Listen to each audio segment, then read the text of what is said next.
अब एक हम नई सीरीज लेके आ रहे हैं टॉपिक वाइज पॉलिटी। सभी सब्जेक्ट भी आएगी, लेकिन सबसे पहले पॉलिटी से स्टार्ट कर रहे हैं। ठीक है। 1947 का वर्ष भारतीय इतिहास में स्वर्ण अक्षर से लिखा जाएगा। क्यों? क्योंकि इस समय भारत आजाद हुआ था। इसी वर्ष भारत में अपनी सदियों की दास्ता से मुक्त हुआ था। ये सब इतना बीच का कुछ भी काम का नहीं है। 26 जनवरी को संविधान लागू किया गया था। संविधान की परिभाषा क्या है? इसमें हम ज़्यादा टाइम वेस्ट नहीं करेंगे। जो इंपॉर्टेंट चीज़ें हैं केवल जो एग्जाम में आएंगी वही पढ़ेंगे जल्दी से। ये पूरी टॉपिक खत्म कर लेंगे, ये वाला टॉपिक खत्म कर लेंगे।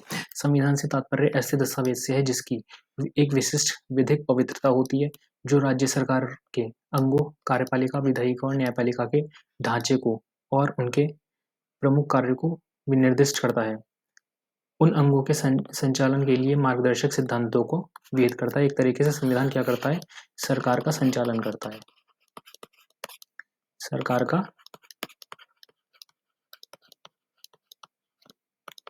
संचालन करता है। ठीक है। फिर आता है संवैधानिक विधि। संवैधानिक विधि की कोई निश्चित परिभाषा नहीं है। सामान्यतः इस शब्द का प्रयोग ऐसे नियमों के लिए किया जाता है जो सरकार के प्रमुख अंगों की रचना, उनके पारस्परिक संबंधों और प्रमुख कार्यों को नियमित करता है। विधिक अर्थ दोनों प्रकार से हो सकता है, कठोर विधि और प्रथाएं। इन्हें सामान्यतः अभिमत कहा जाता है, जो अधिनियमित नहीं होती हैं किंतु सरकार से संबंधित सभी व्यक्ति पर बाध्यकारी होती हैं। इसके आगे का ये कुछ भी काम का नहीं है। पूरी कहानी है ये। और सबसे ये है 1600 ईस्वी में क्या हुआ। भारतीय संविधान के ऐतिहासिक विकास काल सन 1600 ईस्वी में प्रारंभ होता है। इसी वर्ष इंग्लैंड में ईस्ट इंडिया कंपनी की स्थापना की गई थी। यहाँ हम भारत में अंग्रेजों के आगमन के समय से लेकर आज तक के भारतीय संविधान के क्रमिक विकास के संक्षिप्त विवरण करेंगे। इसे कितने भागों में बांट दिया है? 5 भागों में। 1600 से 1775, वो 1765, 1765 से 1858, 1858 से 1919, 1919 से 1947 और 1947 से 1950। ठीक है। अब सबसे पहले देखते हैं 1600 से 1765 अंग्रेजों का आगमन। यहीं से मेन टॉपिक स्टार्ट होता है। ऐतिहासिक क्या कह सकते हैं? एक तरीके से संवैधानिक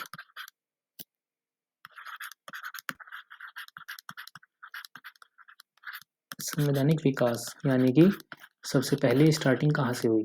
एक तरीके से हमारा जो संविधान है उसकी जो पीछे जाकर देखेंगे, अगर हम इतिहास पलट के देखेंगे तो उसको देखेंगे हम अंग्रेजी जब से आए थे तब से। ठीक। ईस्ट इंडिया कंपनी की स्थापना 16वीं शताब्दी में इंग्लैंड में महारानी एलिजाबेथ का शासन था। महारानी एलिजाबेथ का जो शासन था इंग्लैंड में, उसे जब महारानी एलिजाबेथ का शासन था उसको स्वर्णकाल कहा जाता था। इसमें लिखा होगा कहीं, हाँ, स्वर्णकाल। इंग्लैंड के इतिहास में स्वर्णकाल कहा जाता है एलिजाबेथ के शासन को। ठीक है। जनता सुखी संपन्न थी, समुद्री यात्राएं करना प्रारंभ कर दिया गया था। उसी समय भारतवर्ष की अपार धन संपदा की खबर पहुंची। इंग्लैंड में अपार धन संपदा की प्राप्त करने के लिए अभिलाषा और समुद्री यात्राओं की उमंग ने अंग्रेजों को भारत की ओर आकर्षित किया। ठीक है। फिर कुछ 10-15 अंग्रेज आए, व्यापारिक थे। वो क्या थे? व्यापारी थे। व्यापारियों ने मिलकर एक कंपनी की स्थापना की जो बाद में ईस्ट इंडिया कंपनी बनी। इसकी स्थापना महारानी एलिजाबेथ के एक चार्टर 1600 का राज्यलेख 1600 का राजलेख। ठीक है।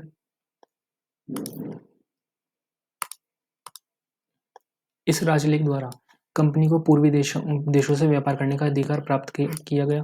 कंपनी के प्रबंधन की समस्त शक्ति गवर्नर और 24 सदस्यों की एक परिषद में निहित थी। गवर्नर जनरल की परिषद, यानी कि गवर्नर का जनरल इन काउंसिलिंग को ऐसे नियमों, विधियों और अध्यादेशों को बनाने का प्राधिकार दिया गया जिससे कंपनी के प्रशासन एवं प्रबंधन को सुचारू रूप से चलाया जा सके तथा उसके कर्मचारियों को अनुशासन में रखा जा सके। ठीक है। फिर जो कंपनी थी, कंपनी ने सबसे पहला व्यापारिक केंद्र कहाँ पे खोला? सूरत में। किसके कहने पर? मुगल बादशाह जहांगीर ने उनसे कह दिया था। सूरत में कारखाने की स्थापना करने की अनुमति मुगल बादशाह जहांगीर से प्राप्त हुई थी। कालांतर में कंपनी ने बम्बई, मद्रास और कलकत्ता में भी अपने व्यापारिक केंद्र स्थापित किए। सबसे पहला कहाँ खोला? सूरत में। उसके बाद बम्बई, मद्रास और कलकत्ता में स्थापित किए। इन नगरों को प्रेसिडेंसी नगर कहा जाता था, जहाँ पर इनके वो होते थे, प्रेसिडेंसी नगर कहा जाता था। इसका प्रशासन प्रेसिडेंट एवं उसकी परिषद करती थी। इस काल में अंग्रेजों ने भारत में अपने व्यापारिक केंद्र की स्थापना भारतीय शासकों की अनुमति से की थी। ठीक है।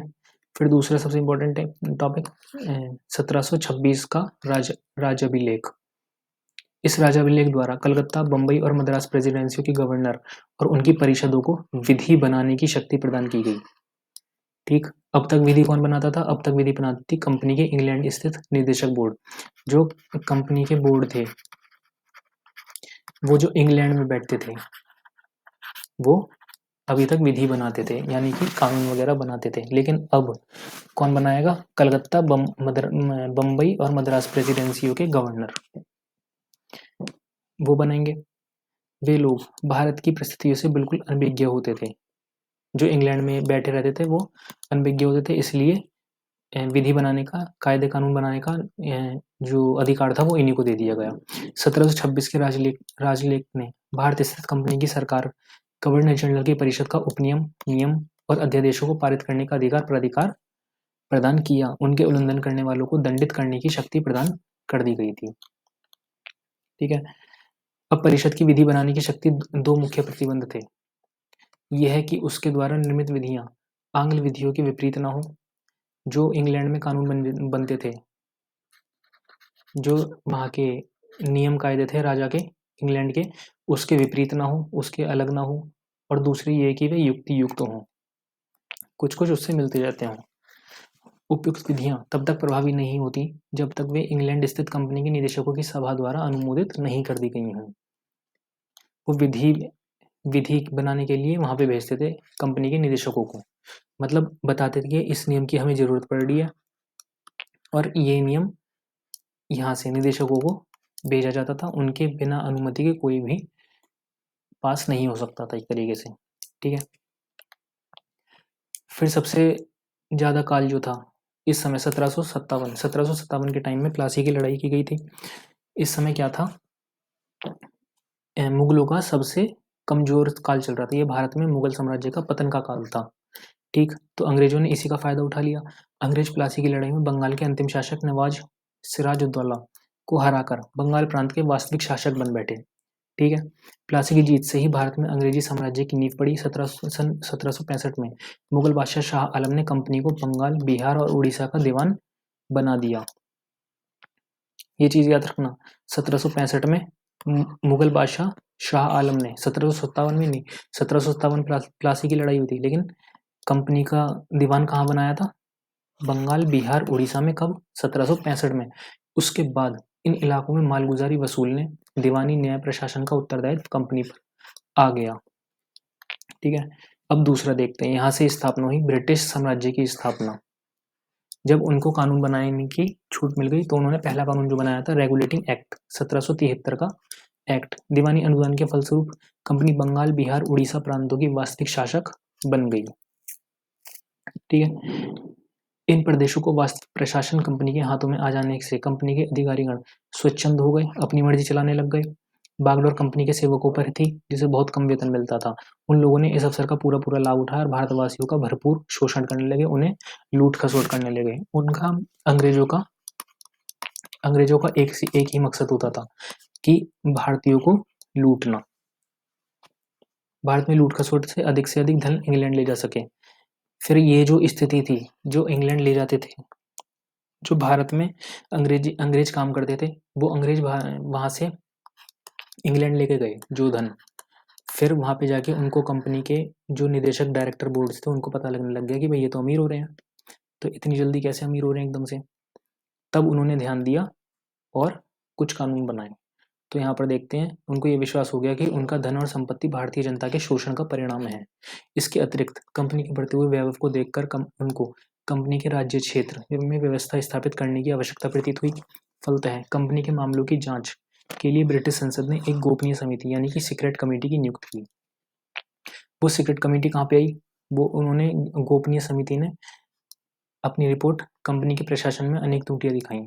ये गोपनीय समिति भारत आकर गोपनीयता के साथ जो अंग्रेज यहाँ पर काम करते थे उनको देखा वो उनका काम करने का क्या तरीका है। फिर उसने एक रिपोर्ट सबमिट करी। उनके शीत रक्तक्षय सुधार करने के लिए सिफारिश की गोपनीय समिति की सिफारिश के फलस्वरूप ब्रिटिश संसद ने 1773 में रेगुलेटिंग एक्ट पारित किया। रेगुलेटिंग एक्ट द्वारा कंपनी के प्रशासन में निम्नलिखित परिवर्तन किए गए थे।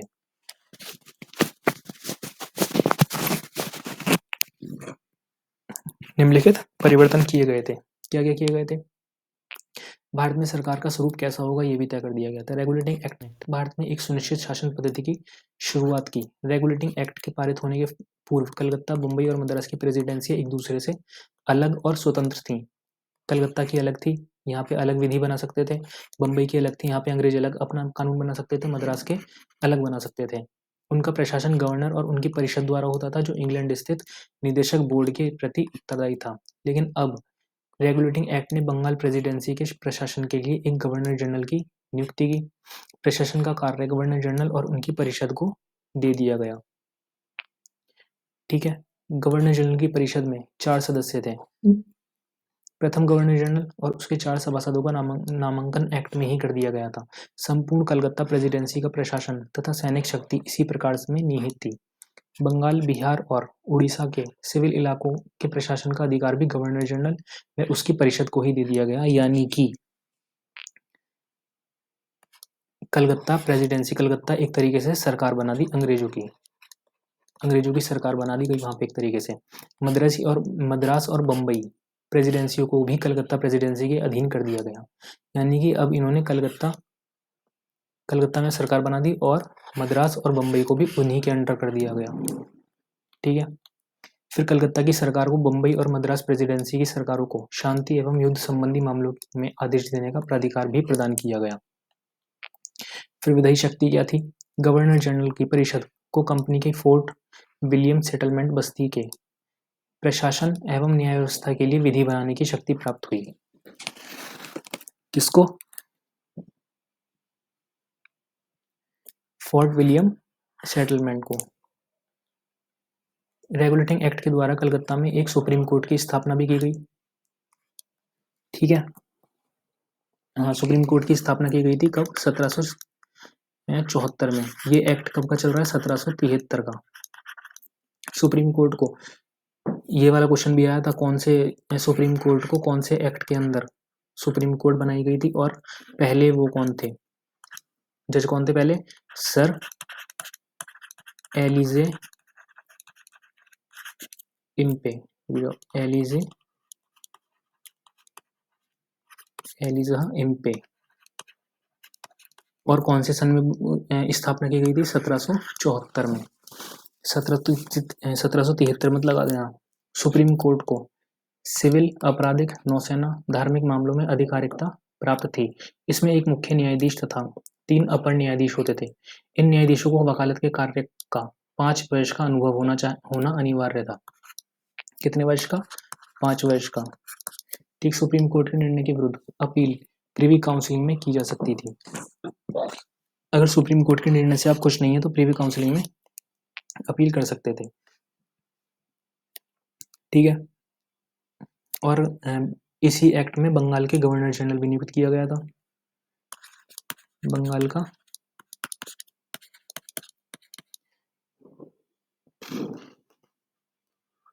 Governor general. ठीक, कौन था पहला governor general? Lord Warren Hastings. इसमें नहीं लिखा हुआ, अलग से लिख सकते हैं। ठीक है, और इस एक्ट में क्या था? इस एक्ट में ये भी था कि जो कर्मचारी होंगे अंग्रेजी कर्मचारी होंगे, जो न्यायाधीश होंगे या कोई भी कंपनी के कर्मचारी होंगे, कोई भी, वो किसी से भी रिश्वत नहीं ले सकते और उपहार भी नहीं ले सकते। ठीक है, उनसे कोई एक तरीके से निजी संबंध नहीं रख सकते भारतीयों से। और दूसरा क्या था? और एक और था, व्यापार की सभी जितनी भी वो होंगी, जितना भी व्यापार होगा वो सभी उसकी सभी सूचना क्राउन को देनी होगी। ठीक है, इसके बाद इन सब में थोड़ा सा क्या दिक्कत थी, उसके बाद जो एक्ट लाया गया वो था एक्ट ऑफ सेटलमेंट 1781।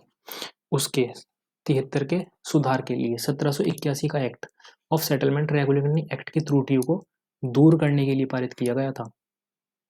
ठीक है, एक्ट ने कलकत्ता की सरकार बंगाल को बिहार और उड़ीसा के लिए विधि बनाने का प्राधिकार प्रदान किया। इस प्रकार अब कलकत्ता की सरकार को विधि बनाने के दो स्रोत प्राप्त हो गए। रेगुलेटिंग एक्ट के अधीन में कलकत्ता प्रेसिडेंसी के लिए और एक्ट ऑफ सेटलमेंट के अंतर्गत बंगाल, बिहार, उड़ीसा के दीवानी प्रदेशों के लिए भी वह विधि बना सकती थी। ठीक है, फिर आता है Pitt's India act. Pitt's India act 1774। ये कौन लेके आए थे? ये प्रधानमंत्री विलियम पिट।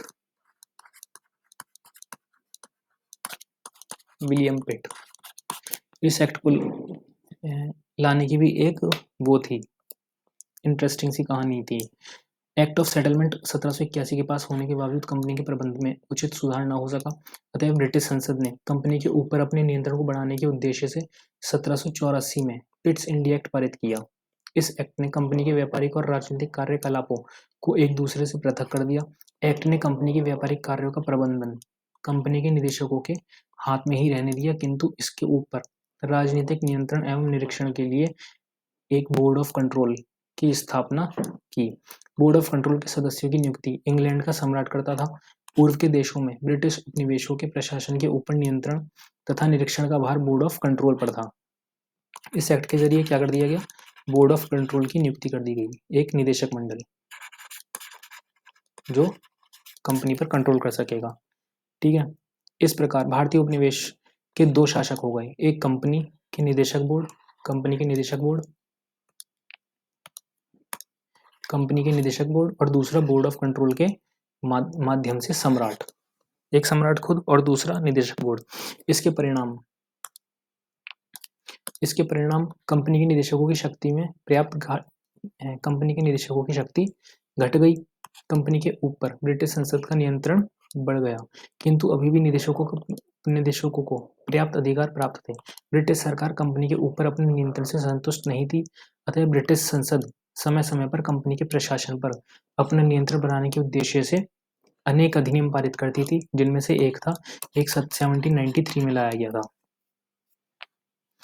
जिसमें चार्टर ने कंपनी के व्यापार करने की अवधि 20 वर्ष और बढ़ा दी थी। अब ये वाला भी एक बार क्वेश्चन आया, कंपनी में व्यापार करने की अवधि 20 वर्ष कौन से एक्ट में बढ़ाई गई थी? तो इसमें लिखेंगे 1793। फिर 1813 का राजलेख, 1830 के राजलेख द्वारा, और किसी किसी बुक में ये 1813 इसमें भी है, 1830 में भी लिखा गया है, तो वो गलत लिखा है। ये गवर्नमेंट बुक है, इसके हिसाब से ही है, ये सही है। 20 वर्षों के लिए और बढ़ा दी गई थी। फिर 1813 का राजलेख, 1813 के राजलेख द्वारा ब्रिटिश सरकार ने कंपनी के ऊपर अपने नियंत्रण को और अधिक बढ़ा दिया।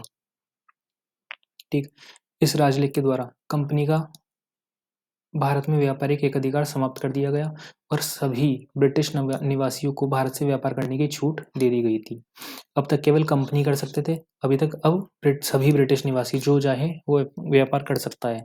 सबसे महत्वपूर्ण कार्य इस राजपत्र ने यह है कि उसने कलकत्ता, बम्बई, मद्रास की सरकारों द्वारा बनाई गई विधियों का ब्रिटिश संसद द्वारा अनुमोदन किया जाना अनिवार्य बना दिया। उसका पहले तो वो थे कि जो भी ब्रिटिश जैसे कानून, वो ब्रिटिश में जो कानून है उनके जैसे ही, उनसे मिलते जुलते ही कानून बनाएंगे। और अब क्या कर दिया गया, अब ब्रिटेन संसद में उन्हें अनुमोदन यानी कि पास कराना जरूरी हो गया था। ठीक है, और इसके साथ साथ क्या हुआ था, इसमें शिक्षा के लिए 1 लाख रुपए खर्च का प्रावधान किया गया था। 1 लाख रुपए का, अगर ये नहीं लिखा है तो और लिख लेना, और पॉइंट बता रहा हूँ मैं। और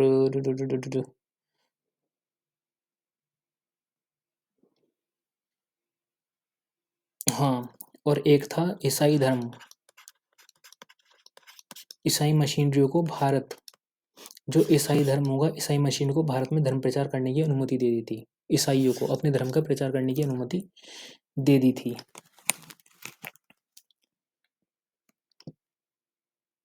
ठीक है। 1833 का राजलेख अधिनियम देखेंगे। ये इसमें जब ये सभी निवासी ब्रिटिश निवासियों को भारत से व्यापार करने की छूट दे दी गई थी, इसका मतलब ये है कि सभी व्यापारी वो सभी जितने भी ब्रिटिश के हैं, एक तरीके से भारत के साथ व्यापार को समाप्त कर दिया गया था कि केवल कंपनी ही कर सकती है, सिवाय किसको छोड़कर, दो चीजों को छोड़कर, एक चीन के साथ व्यापार और एक चाय का व्यापार। इन दोनों को छोड़कर बाकी सब ब्रिटिश निवासी कर सकते हैं। ठीक है, ये ध्यान नहीं आ रहा था एक चीज। चलिए, 1833 का राजलेख। सन 1833 के राजलेख अधिनियम ने देश की शासन प्रणाली में अनेक महत्वपूर्ण परिवर्तन किए। यह राजलेख ईस्ट इंडिया कंपनी के शासन का अंत करने और देश में एक केंद्रीय शासन प्रणाली प्रारंभ करने के लिए बनाया गया था। ठीक है, इस राजलेख अधिनियम का प्रभाव अत्यंत व्यापक और दूरगामी था। ये क्या है, इसमें कुछ काम का है। इस राजलेख अधिनियम ने गवर्नर जनरल की परिषद के गठन एवं अधिकारों में पर्याप्त परिवर्तन कर दिए। इसने बंगाल के गवर्नर जनरल को संपूर्ण भारत का गवर्नर जनरल बना दिया। ये पॉइंट है एक इम्पोर्टेंट। बंगाल के गवर्नर जनरल को संपूर्ण भारत का गवर्नर जनरल बना दिया। ठीक है, तो इसके हिसाब से पहले कौन थे? बंगाल के पहले गवर्नर जनरल वॉरेन हेस्टिंग्स, और संपूर्ण भारत के पहले गवर्नर जनरल कौन थे? William Bentinck.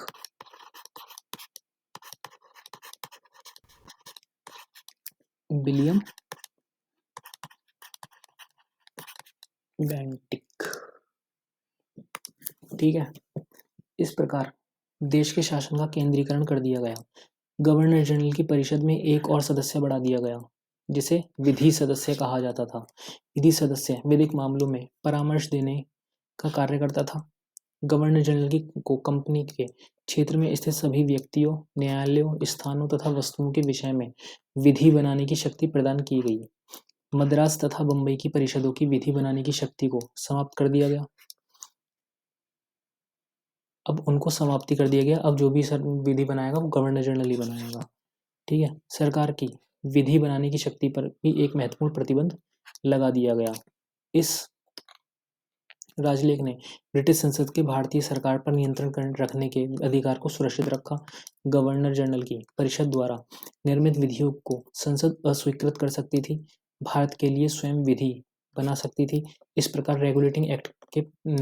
रेगुलेटिंग एक्ट ने प्रशासन के केंद्रीयकरण की जिस प्रक्रिया को प्रारंभ किया था, इस राजलेख अधिनियम ने गवर्नर जनरल के अधिकार को संपूर्ण ब्रिटिश भारत पर स्थापित करके उसे पूरा कर दिया। ठीक है, 1833 के राजलेख अधिनियम के पूर्व निर्मित विधियों को विनियमन कहा जाता है, परंतु इस अधिनियम के अंतर्गत अधीन निर्मित विधियां अधिनियम कहलाती हैं। 1833 से पहले जितनी भी विधियां बनती थी उन्हें विधियों को विनियम कहा जाता था। क्या कहा जाता? विनियम। इसके बाद क्या कहा जाने लगा? अधिनियम। ठीक है, भारत सरकार द्वारा निर्मित विधियां भी ब्रिटिश संसद द्वारा निर्मित विधियों की ही भांति मान्य होती थी। इस राजलेख अधिनियम द्वारा सरकारी सेवा के लिए अर्हता का उपबंध भी किया गया। राजलेख की धारा 87 के अनुसार कोई भी भारतीय केवल धर्म, जन्मस्थान, वंश, वर्ण के आधार पर सरकारी सेवा के लिए निर्णय नहीं समझा जाता था। दास प्रथा समूल रूप से समाप्त कर दी गई। गवर्नर जनरल को एक विधि आयोग नियुक्त करने का प्राधिकार दिया गया। भारतीय विधियों की संहिताकरण के प्रथम विधि आयोग की स्थापना इसी अधिनियम का एक परिणाम थी। और क्या क्या किया गया था? दास प्रथा को गैर कानूनी कर दिया गया था। दास प्रथा गैर कानूनी कर दी गई थी। ठीक है, दूसरा, सिविल जितनी भी परीक्षा होती थी, सिविल परीक्षाएं, उनको वो भी करवा दी गई थी। खुली प्रतियोगिता जो होने लगी थी सिविल सेवकों के लिए। उस समय में क्या कहते थे, ICS, इंडियन सिविल सर्विसेज, ठीक है। तो वो भी खुली इसी इसी अधिनियम के द्वारा कराई गई थी। और क्या किया गया था, और कंपनी के प्रदेशों में रहने वाले, जितने भी कंपनी के प्रदेशों में रहने वाले किसी भी भारतीय को धर्म, जाति, और वंश या जन्म स्थान के आधार पर कंपनी के किसी भी पद से जिसके लिए वह योग्य हो वंचित नहीं किया जाएगा, ठीक है। हालांकि कोर्ट ऑफ डायरेक्टर्स के विरोध के कारण यह भी वापस ले लिया गया था, इसको मना कर दिया गया था, लेकिन पहले लागू किया गया था इसी एक्ट के अंतर्गत, ठीक है। और दास प्रथा को गैर कानूनी कर दिया गया था। यही दो इंपॉर्टेंट और हैं, सिविल सेवकों की खुली प्रतियोगिता और दास प्रथा को गैर कानूनी कर दिया गया, ठीक। इसके बाद आता है 1853 का राजलेख अधिनियम। इस राजलेख ने कार्यपालिका तथा विधायी शक्तियों को पृथक करने का एक निश्चित कदम उठाया। भारतवर्ष के लिए एक पृथक विधान परिषद की स्थापना की गई। क्या किया गया, विधान परिषद की स्थापना। विधान परिषद की स्थापना 1853 के राजलेख अधिनियम द्वारा, ठीक है। बंगाल के लिए एक नया लेफ्टिनेंट गवर्नर नियुक्त किया गया, जो प्रशासन का कार्य संभालता था। विधान परिषद में 12 सदस्य होते थे, commander in chief, governor general की परिषद के 4 सदस्य, 6 सभासद विधान परिषद के सदस्य होते थे। 6 अन्य सदस्यों में बंगाल के मुख्य न्यायाधीश, कलकत्ता सुप्रीम कोर्ट का एक न्यायाधीश, बंगाल, मद्रास, बम्बई, आगरा 4 प्रांतों के प्रतिनिधि शामिल थे। इस प्रकार सर्वप्रथम भारतीय विधान परिषद में क्षेत्रीय प्रतिनिधि का सिद्धांत प्रारंभ किया गया। विधान परिषद का मुख्य कार्य क्या होता था, देश के लिए विधि बनाना था, ठीक है। विधान परिषद द्वारा पारित कोई भी विधेयक बिना गवर्नर जनरल की अनुमति के अधिनियम नहीं बन सकता था। विधान परिषद द्वारा पारित विधेयकों को गवर्नर जनरल वीटो कर सकता था, यानी कि मना कर सकता था, जो आज के समय में राष्ट्रपति या राज्यपाल के पास भी होता है, वीटो। आगे पढ़ेंगे, चाहे वह परिषद की सभा में उपस्थित रहा हो या नहीं, ठीक है। फिर सन 1853 के अधिनियम ने सर्वप्रथम संपूर्ण भारत के लिए एक विधानमंडल की स्थापना की। संपूर्ण भारत के लिए विधानमंडल, और वैसे विधान परिषद, राज्यों के लिए विधान परिषद। विधि निर्माण सर्वप्रथम सरकार का एक विशिष्ट कार्य माना गया, जिसके लिए विशेष तंत्र और विशेष प्रक्रिया अपेक्षित थी। इस अधिनियम ने कंपनी के निदेशकों से भारत में की जाने वाली नियुक्ति संबंधी शक्ति को ले लिया, जिससे निदेशकों के अधिकारों को धक्का लगा। पुनिया के कथन के अनुसार इसने भारतीय शासन को सम्राट को हस्तांतरित करने का मार्ग प्रशस्त कर दिया। 1857 के विद्रोह ने इस प्रक्रिया को और भी तीव्र गति प्रदान की और ईस्ट इंडिया कंपनी का शासन समाप्त कर दिया गया। फिर 1858, जो 1857 में विद्रोह हुआ, उसके बाद काफी चेंज आया, जिसने क्या करा, कंपनी का शासन समाप्त कर दिया। कंपनी का शासन समाप्त कर दिया और सीधा किसके हाथ में चला गया, सम्राट के, जो ब्रिटिश का सम्राट होता था उसी के हाथ में चला गया, ठीक है। अब देखते हैं भारत सरकार अधिनियम 1858। पिट्स इंडिया एक्ट ने जिस उद्देश्य से दोहरी सरकार की स्थापना की थी, वह पूरा ना हो सका। बोर्ड ऑफ कंट्रोल कंपनी के ऊपर नियंत्रण नहीं रख सका। कंपनी की सरकार एक गैर जिम्मेदार सरकार की तरह काम करती रही। ब्रिटिश संसद भी उक्त भारतीय व्यवस्था को अच्छा नहीं समझती थी। इंग्लैंड की सम्राज्ञी यानी कि एलिजाबेथ भी इसके विपरीत थी। इसी समय जब परिस्थितियां कंपनी के विरुद्ध थी, 1857 की राज्य क्रांति हुई, जिसने कंपनी के शासन को एक तरह से समाप्त कर दिया। इंग्लैंड के तत्कालीन प्रधानमंत्री पामस्टन ने संसद के समक्ष कंपनी का शासन समाप्त करने के लिए जो विधेयक प्रस्तुत किया था, उसमें उन्होंने कंपनी के प्रशासन की त्रुटियों को एक पंक्ति में ही व्यक्त कर दिया था। उन्होंने कहा, कंपनी की दोहरी शासन व्यवस्था उत्तरदायित्वहीन, असुविधाजनक, क्लेशकर और जटिल हो गई है। दुर्भाग्यवश पामस्टन द्वारा प्रस्तुत यह विधेयक पारित नहीं हुआ। किंतु आने वाली सरकार को उन्हीं नीतियों का अनुसरण करना पड़ा और एक दूसरा विधेयक संसद में पेश किया गया, जो 1858 में act for the better government of India के नाम से पारित किया गया, 1858 का। ठीक, 1858 के अंतर्गत अधिनियम ने भारत के शासन को कंपनी के हाथों सम्राट को हस्तांतरित कर दिया। 1858 में कंपनी का शासन समाप्त हो गया। कौन से एक्ट के अंतर्गत हुआ? 1858 के एक्ट के अंतर्गत, और इसने सम्राट को हस्तांतरित कर दिया। ठीक है, भारत का शासन इंग्लैंड की साम्राज्ञी के नाम से किया जाने लगा। बोर्ड ऑफ डायरेक्टर्स तथा बोर्ड ऑफ कंट्रोल को समाप्त कर दिया गया। इन दोनों को समाप्त कर दिया गया। समस्त अधिकार भारत के राज्य सचिव को सौंप दिए गए, जो 15 सदस्यों की एक परिषद की सहायता से भारत का प्रशासन चलाता था। भारतीय परिषद में 8 सदस्य सम्राट द्वारा नियुक्त किए जाते थे और 7 निदेशक बोर्ड द्वारा। इनमें से 9 सदस्य ऐसे होते थे जिनका भारत में रहने का कम से कम 10 वर्ष का अनुभव रहा हो। ठीक है, परिषद के राज्य सचिव के नियंत्रण तथा निरीक्षण में कार्य करती थी। परिषद राज्य सचिव के नियंत्रण और निरीक्षण में कार्य करती थी। वह इसी परिषद का अध्यक्ष होता था। ठीक है, इसके बाद ये पूरी कहानी है, इसका कोई मतलब भी नहीं है। देखते हैं, भारत में स्थित गवर्नर जनरल की परिषद विधि सदस्य और एडवोकेट जनरल की नियुक्ति सम्राट के द्वारा होने लगी थी। ये बाद में कहानी है, किसने क्या किया इसका कोई मतलब भी नहीं है। इसमें से सिर्फ इम्पोर्टेंट देख लेते हैं। भारत के राज्य सचिव परिषद उस पर नियंत्रण रखने का उद्देश्य से बनाई गई थी। सही है, ये 6000 मील से दूर से बैठकर शासन नहीं कर सकता था, इसलिए उसने भारत की सरकार के उपराज्य सचिव का नियंत्रण नाम मात्र का ही था। मतलब जो भी था, यहाँ से राज्य सचिव बताएगा कि किस बात की जरूरत है, उसके बाद जो सम्राट होगा वो कहेगा हाँ ठीक है, ये कर सकते हैं, ये नहीं कर सकते।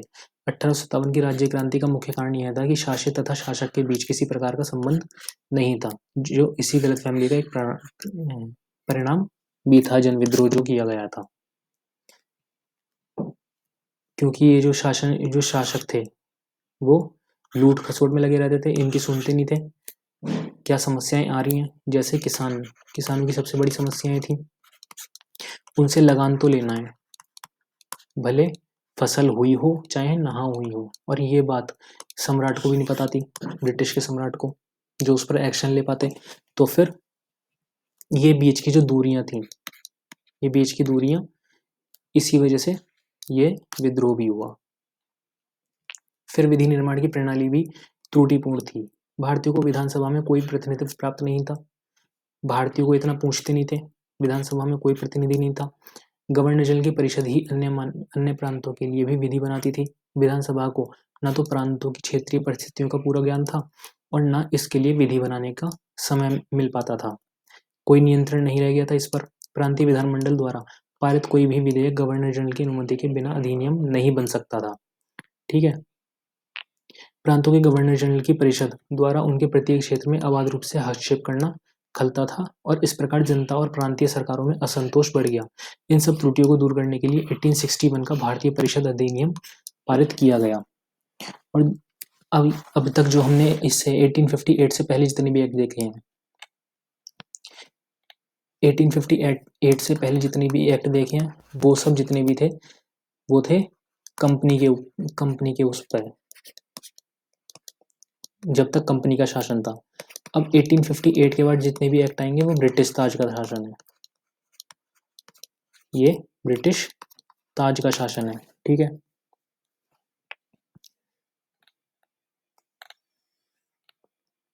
और क्या था, एक और चीज थी इसमें, हाँ, 1858 के एक्ट में ही क्या किया गया था,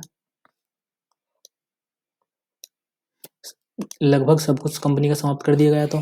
तो एक नया वायसराय वो बनाया गया था, वायसराय, जो कौन था, लॉर्ड कैनिंग। ठीक है, लॉर्ड कैनिंग।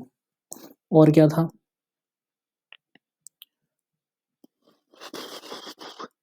और तो इसमें कुछ इतना खास नहीं था। द्वैत शासन एक तरीके से समाप्त कर दिया, कोड ऑफ डायरेक्टर्स को खत्म कर दिया था, बोर्ड ऑफ कंट्रोल को समाप्त कर दिया था, भारत का राज्य सचिव पद प्रदान किया था, जो ब्रिटिश मंत्रिमंडल के अंडर में आता था। ठीक है, और ये बता ही दिया क्योंकि आया नहीं था अभी, वायसराय बनाया गया था जो कि लॉर्ड कैनिंग था, प्रथम वायसराय। 3 चीजें हैं अभी तक, बंगाल का पहला था, फिर संपूर्ण भारत का एक पूरा था, गवर्नर जनरल था, उसके बाद वायसराय बना दिया गया था। ठीक है, अब हम देखेंगे 1861 के अधिनियम ने भारत में प्रतिनिधि संस्थाओं को प्रारंभ किया। श्री जे.एन. 1861 का अधिनियम भारत के संवैधानिक विकास में 2 कारणों से महत्वपूर्ण स्थान रखता था। सर्वप्रथम, इस अधिनियम ने विधि बनाने के कार्य में भारतीयों के सहयोग का प्रारंभ किया। यूपीएससी में सीधा सीधा ये क्वेश्चन आता है, अधिनियम, कौन से अधिनियम से भारतीयों के सहयोग का प्रारंभ हुआ, वो आता है 1861 में। और दूसरा क्या है, प्रांतीय विधानसभाओं को विधि बनाने का अधिकार भी दिया और इसी प्रकार प्रांतीय स्वतंत्रता की नींव डाली, जिसके परिणत 1919 में हुई।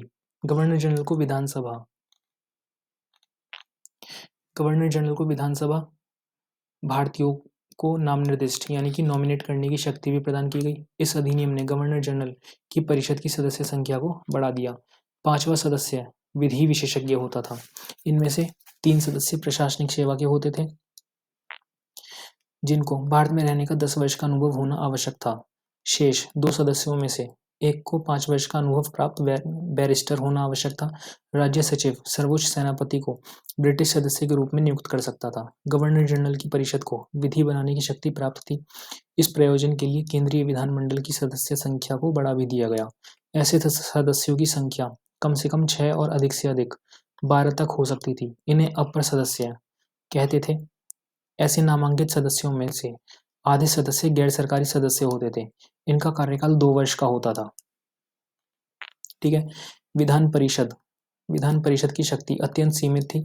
सार्वजनिक ऋण या राजस्व, धर्म तथा सैनिक मामलों से संबंधित विधेयक गवर्नर जनरल की अनुमति से ही प्रस्तुत किए जा सकते थे। गवर्नर जनरल को विधानसभा द्वारा पारित विधियों को वीटो करने की शक्ति भी प्राप्त थी। कोई भी विधानसभा में बिल पास हुआ तो गवर्नर जनरल को उसे वीटो यानी कि मना करने की, रोकने की या टालने की शक्ति भी प्राप्त थी। यह अध्यादेश भी जारी कर सकता था। ब्रिटिश संसद किसी भी विधि को अस्वीकृत कर सकती थी। मतलब जो भी था सर्वोपरि ब्रिटिश ही था। ब्रिटिश संसद थी और ब्रिटिश सम्राट था। इस अधिनियम ने मद्रास तथा बंबई प्रांतों की विधानसभाओं को भी विधि बनाने की शक्ति प्रदान की। गवर्नर जनरल मद्रास और बंबई प्रांतों की विधानसभाओं को, ठीक है, गवर्नर जनरल को प्रांतीय विधानसभाओं द्वारा निर्मित विधियों को वीटो करने की शक्ति प्राप्त थी। गवर्नर जनरल को नए प्रांतों की स्थापना करने और उनकी सीमाओं में परिवर्तन करने का भी अधिकार प्राप्त था। इन सब परिवर्तनों के बावजूद इस अधिनियम में अनेक त्रुटियां रह गईं। इस अधिनियम के परिणाम स्वरूप गवर्नर जनरल को असीमित अधिकार मिल गए थे। परिषदों के सदस्यों को कोई महत्वपूर्ण अधिकार प्राप्त नहीं थे। वे विधेयकों पर प्रश्न नहीं पूछ सकते थे। गैर सरकारी सदस्य देशी राजे तथा जमींदार होते थे। उन्हें विधि का कोई ज्ञान नहीं होता था और न ही वे भारत के लिए बनाई जाने वाली विधियों में कोई दिलचस्पी लेते थे। इस प्रकार भारतीयों को इस अधिनियम से कोई लाभ नहीं हो सका। इस समय देश का राजनीतिक वातावरण काफी विस्फोटक बन चुका था। ठीक है, 1857 की राजक्रांति ने राष्ट्रीयता का जो बीज बोया था वह जोरों से पनप रहा था। शिक्षा के प्रचार के साथ साथ राष्ट्रीयता की भावना भी बढ़ चुकी थी। भारतीय समाचार पत्रों और देशी भाषाओं के विकास ने इसमें पर्याप्त योगदान दिया। अंग्रेजों की दमन नीति ने आग में घी का काम किया। सब ओर से एक ही मांग की जाने लगी, भारतीयों को प्रशासन तथा विधि निर्माण के कार्य में अधिक प्रतिनिधित्व दिया जाए। इसी वातावरण में सन 1885 में सर ए.ओ. ह्यूम द्वारा अखिल भारतीय कांग्रेस की स्थापना की गई। 1885 में स्थापना की गई। कांग्रेस ने अपने पहले अधिवेशन में एक प्रस्ताव पास करके वर्तमान सरकारी ढांचे के विरुद्ध असंतोष जाहिर किया, उसमें परिवर्तन करके भारतीयों को अधिक प्रतिनिधित्व देने की मांग की। ठीक है, भारत के वायसराय लॉर्ड डफरिन ने उक्त परिस्थितियों में सुधार अपरिहार्य समझा। सन 1882 में इन सुधारों पर विचार करने के लिए एक समिति नियुक्त की गई। किसने? वायसराय कौन थे? लॉर्ड डफरिन ने 1882 में सुधारों पर विचार करने के लिए एक समिति नियुक्त की। समिति की रिपोर्ट इंग्लैंड भेजी गई। इस समिति की सिफारिशों के आधार पर ब्रिटिश संसद ने एक विधेयक प्रस्तुत किया जो 2 वर्ष पश्चात पारित हुआ। यह विधेयक भारतीय परिषद अधिनियम 1892 कहलाया। ठीक है, अब इसके अंदर क्या था? एक 1861 के अंतर्गत और क्या क्या हुआ? 1861 के अंतर्गत लॉर्ड कैनिंग ने क्या स्टार्ट किया? समविभागीय प्रणाली, यानी कि पोर्टफोलियो सिस्टम। ठीक है, और इस अधिनियम में बम्बई और मद्रास प्रेसिडेंसियों को कानून बनाने की शक्ति वापस देकर विकेंद्रीकरण की प्रक्रिया शुरू कर दी थी। यह हम पढ़ चुके हैं। ठीक है, भारतीय परिषद अधिनियम 1892। इस अधिनियम द्वारा केंद्रीय तथा प्रांतीय विधान परिषदों की सदस्य संख्या को बढ़ा दिया गया।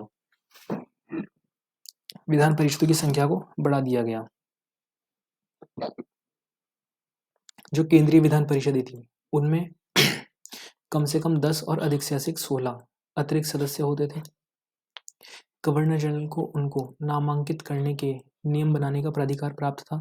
परिषद के भारतीय सदस्यों को वार्षिक बजट पर बहस करने और सरकार से प्रश्न पूछने का अधिकार भी दिया गया, लेकिन परिषद के अध्यक्ष को भारतीय सदस्यों द्वारा पूछे गए किसी भी प्रश्न को स्वीकृत या अस्वीकृत करने का अधिकार प्राप्त था। मद्रास और मुंबई की विधान परिषदों में 8 से लेकर 20 तक,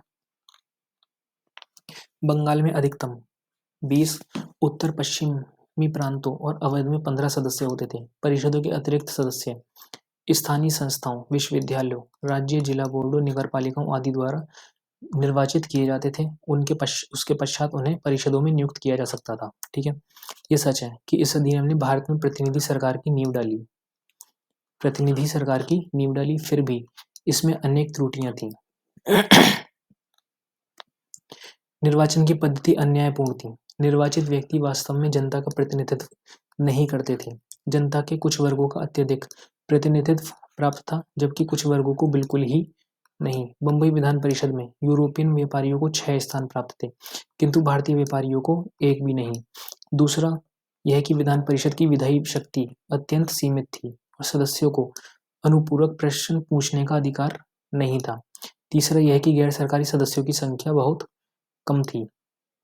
केंद्रीय विधान परिषद के 20 में से 6 सदस्य गैर सरकारी होते थे और 14 सदस्य सरकारी। पंजाब को कोई प्रतिनिधित्व प्राप्त नहीं था, न केंद्रीय विधान परिषद में और न ही प्रांतीय विधान परिषद में ही। तो ऐसे भी कुछ राज्य थे जहां से कोई प्रतिनिधि ही नहीं था। गैर सरकारी सदस्य विधेयक में संशोधन नहीं करा सकते थे। उनको दिए गए बहस के अधिकार बेकार थे। वो सिर्फ बहस कर सकते थे, वो भी बजट पर नहीं कर सकते थे। बजट पर बहस नहीं कर सकते थे। ये प्रांतीय परिषदें इतनी छोटी थीं कि वे जनता का प्रतिनिधित्व नहीं करती थीं। बंगाल में 70 लाख लोगों पर 7 सदस्य परिषद में थे। मतलब परिषद में 70 लाख लोगों पर 7 सदस्य थे कुल। यद्यपि यह अधिनियम भारतीय जनता की सभी मांगों को पूरा नहीं कर सका, फिर भी वर्तमान परिस्थितियों में निर्वाचन की पद्धति स्वीकार करके विधान परिषदों को कार्यपालिका के ऊपर कुछ नियंत्रण स्वीकार करके इस दिशा में होने वाले विकास को अधिक गति प्रदान करने में पर्याप्त सहायक सिद्ध हुआ। ठीक है, इस एक्ट में से क्या क्वेश्चन आ सकता है कि कौन सा वो जिसमें बहस करने का अधिकार मिल गया था? तो कौन सा? 1892। और फिर दूसरा ऑप्शन आएगा, मतलब उसमें यूपीएससी में कई सारे ऑप्शन आते हैं ना। पहला ऑप्शन आएगा कौन से अधिनियम में, ऊपर 1892 ऐसे आएगा और नीचे कई सारे ऑप्शन आ जाएंगे कि इसमें कौन कौन से थे। तो जैसे बहस करने का वो मिल गया था अधिकार, लेकिन बजट पर नहीं कर सकते थे। सिर्फ बजट वाले क्वेश्चन पर, वो बजट वाले टॉपिक पर नहीं कर सकते, बाकी सब में कर सकते थे। और वोट नहीं कर सकते थे, चुनने का अधिकार नहीं था, ये सब था। एक गलत दे देंगे तो फिर ये तीनों सही कर देना। चलो अब देखते हैं अगला। मार्ले मिंटो सुधार, भारतीय परिषद 1909। मिंटो जो थे वो वायसराय थे, मार्ले उस समय सचिव थे। नवंबर 1906 में लॉर्ड कर्जन के स्थान पर लॉर्ड मिंटो को भारत का वायसराय नियुक्त किया गया। जॉन मार्ले को भारत का राज्य सचिव नियुक्त किया गया। मार्ले उदारवादी विचारों के थे, भारतीय प्रशासन में सुधार के समर्थक थे। भारत के वायसराय लॉर्ड मिंटो भारत के सेक्रेटरी जॉन मार्ले के विचारों से सहमत थे। इनके द्वारा किए गए सुधारों को इसलिए मार्ले मिंटो सुधार के नाम से जाना जाता है। ठीक। 1909 के अधिनियम द्वारा भारतीयों को प्रशासन तथा विधि निर्माण दोनों कार्यों में प्रतिनिधित्व प्रदान किया गया। केंद्रीय विधानसभा में अतिरिक्त सदस्यों की संख्या 16 से बढ़ाकर 60 कर दी गई थी। इनमें से आधे गैर सरकारी सदस्य होते थे। 32 गैर सरकारी सदस्यों में से 27 निर्वाचित होते थे, 5 नामजद थे। इसके लिए निर्वाचक मंडल 3 श्रेणियों में बट गया था: सामान्य निर्वाचक वर्ग, वर्गीय निर्वाचक वर्ग, विशिष्ट निर्वाचक वर्ग। प्रांतीय विधान परिषदों की सदस्य संख्या भी बढ़ा दी गई। निर्वाचन की पद्धति केंद्रीय विधान परिषद के समान ही थी। ठीक है। अधिनियम ने केंद्रीय एवं प्रांतीय विधान परिषदों की विधायिनी शक्ति को बढ़ा दिया। फिर विधान परिषदों के सदस्यों को बजट बनाने पर विवेचना करने और उनसे प्रश्न पूछने का अधिकार दिया, किंतु बजट पर मत देने का अधिकार नहीं था। सदस्यों को लोकहित के विषयों पर चर्चा करने का अधिकार था। ठीक। इन सब के बावजूद मार्ले मिंटो सुधार असफल रहा। भारतीयों की मांग थी एक उत्तरदायी सरकार की स्थापना करना। उनकी ये मांग पूरी ना हो सकी। केंद्रीय विधानमंडल ने सरकारी सदस्य कोई भी प्रश्न नहीं पूछ सकते। वे सरकारी सदस्य कोई भी प्रश्न नहीं पूछ सकते थे। वे मतदान में सदा सरकार का ही समर्थन करते थे। गैर सरकारी सदस्य भी यही करते थे। निर्वाचित सदस्यों की संख्या बहुत कम थी। मताधिकार की पद्धति दोषपूर्ण थी। ठीक है। जो अधिनियम था वो संकुचित और विभेदकारी मताधिकार प्रदान किया था, जिससे आगे चलकर देश का विभाजन भी हुआ। इन्होंने क्या करा था, मुस्लिम और हिंदू जो अंग्रेजों का वो है सबसे पसंदीदा लड़ाई झगड़ा कराने का है, हिंदू मुस्लिम डिवाइड एंड रूल। ठीक है। डिवाइड एंड रूल था तो इनका मताधिकार अलग अलग कर दिया गया। ऐसा मुसलमानों को खुश करने के लिए भी किया गया था। फिर स्त्रियों को मताधिकार प्राप्त नहीं था उस समय में। ठीक है। फिर अंग्रेज कांग्रेस ने आंदोलन तीव्र कर दिया। विश्व रंगमंच पर कुछ ऐसी घटनाएं भी घटी जिन्होंने भारतीयों की आंखें खोल दी। सन 1914 का प्रथम विश्व युद्ध भारतवासियों की महत्वाकांक्षा को प्रगति प्रदान की। अंग्रेजों ने वर्तमान व्यवस्था में सुधार करना आवश्यक समझा। 1917 में भारत के नए राज्य सचिव मिस्टर मॉन्टेग्यू ने भारत में और अधिक सुधारों का समर्थन किया। उन्होंने ब्रिटिश संसद में घोषणा की कि भविष्य में ब्रिटिश सरकार की नीति होगी कि प्रशासन की प्रत्येक शाखा में भारतीयों के सहचर्य का बढ़ाया जाए, भारतीयों को बढ़ावा दिया जाए, आगे बढ़ाया जाए। प्रत्येक शाखा में ब्रिटिश साम्राज्य के विभिन्न भागों के रूप में उत्तरदायित्वपूर्ण शासन का विकास होता रहे। इस घोषणा के बाद वे भारत की राजनीतिक अवस्था की जांच के लिए भारत आए। ठीक है। उन्होंने ब्रिटिश सरकार के प्रतिनिधि लॉर्ड जेम्स फोर्ड के साथ देश भर का दौरा किया और राजनीतिक समस्याओं का अध्ययन किया। 1918 में एक रिपोर्ट प्रकाशित की, मॉन्टफोर्ड योजना कहलाई। इसे मॉन्टेग्यू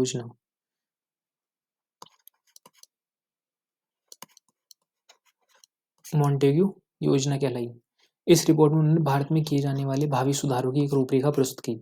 मॉन्टेग्यू रिपोर्ट के आधार पर ब्रिटिश संसद में एक विधेयक लाया गया जो 1919 में पारित हुआ, भारत सरकार अधिनियम एक्ट 1999। ठीक है।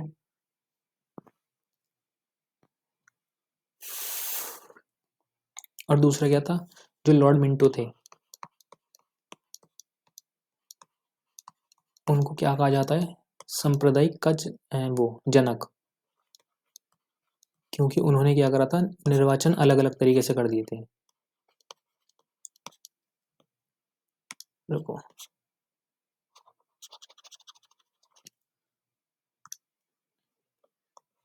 क्या कहा जाता है, सांप्रदायिक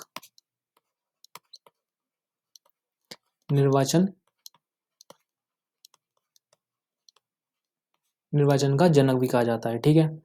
1919 से 1947 स्वशासन का आरंभ हुआ। मॉन्टेग्यू चेम्सफोर्ड रिपोर्ट, भारत सरकार 1919, इसी के आधार पर यह अधिनियम लाया गया। इसमें क्या किया गया? इस अधिनियम के मुख्य उपबंध निम्नलिखित थे। केंद्रीय सरकार, इस अधिनियम ने प्रांतों में एक उत्तरदायी सरकार की स्थापना तो आवश्यक की, लेकिन इस सिद्धांत को केंद्रीय सरकार में लागू नहीं किया गया।